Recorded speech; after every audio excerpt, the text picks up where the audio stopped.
Magandang araw. Ito nga pala yung karugtong ng kaganapan natin kahapon.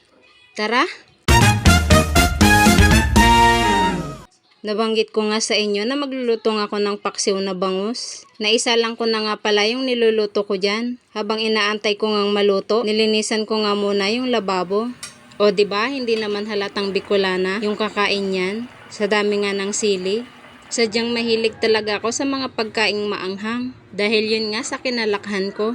Bata pa lang ako, kinahiligan ko na talagang kumain ng maanghang. At hindi nga nawawala ang sili sa tuwing magluluto ako. Tara, kain tayo guys!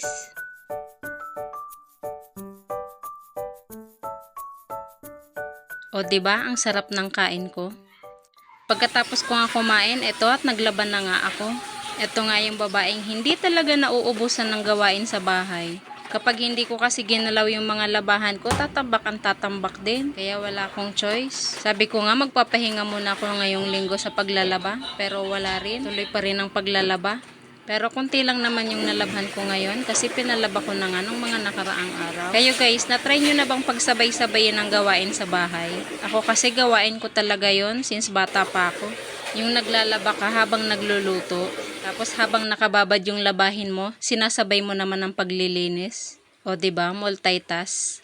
Mali, ang tawag doon, superpower. Bumili nga pala ako ng gatas, kasi nga para sa gabi, hindi na nga ako kakain, magagatas na nga lang ako. Pero tingnan nyo nga to si Cherry, oh, pinipilit pa rin kahit inaantok na.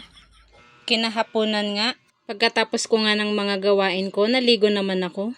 Plano ko nga kasi ay mamalengke. Matagal na rin kasi nung huli akong namili. Hindi nga to grocery sa bahay. Iba to. Basta. Halos isang buwan nga din yung lumipas nang hindi nga ako nakalabas. Ngayon na nga lang ulit.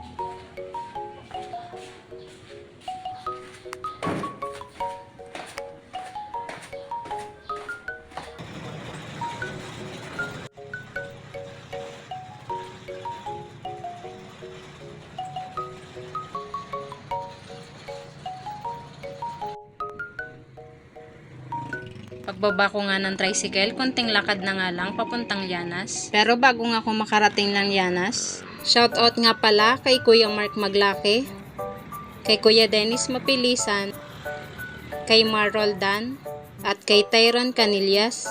Maraming salamat nga po sa inyong panonood sa mga videos ko. Sana nga hindi kayo magsawang manood. At kung meron nga po pala kayong gustong isuggest, pwede naman po basta i-comment nyo lang. At kung may mga tanong nga rin po kayo, pwede nyo rin pong itanong.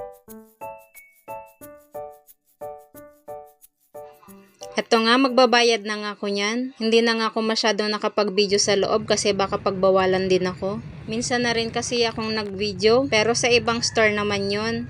Pinagbawalan nga ako ng security guard, kaya sa tuwing magte-take nga ako ng video sa isang store, nagpapaalam muna ako. Minsan naman hindi na ako nakakapag-take ng video kasi nga nahihiya rin ako. Lalo na kapag ako lang mag-isa. Hiring nga pala ako, baka gusto nyo mag-apply.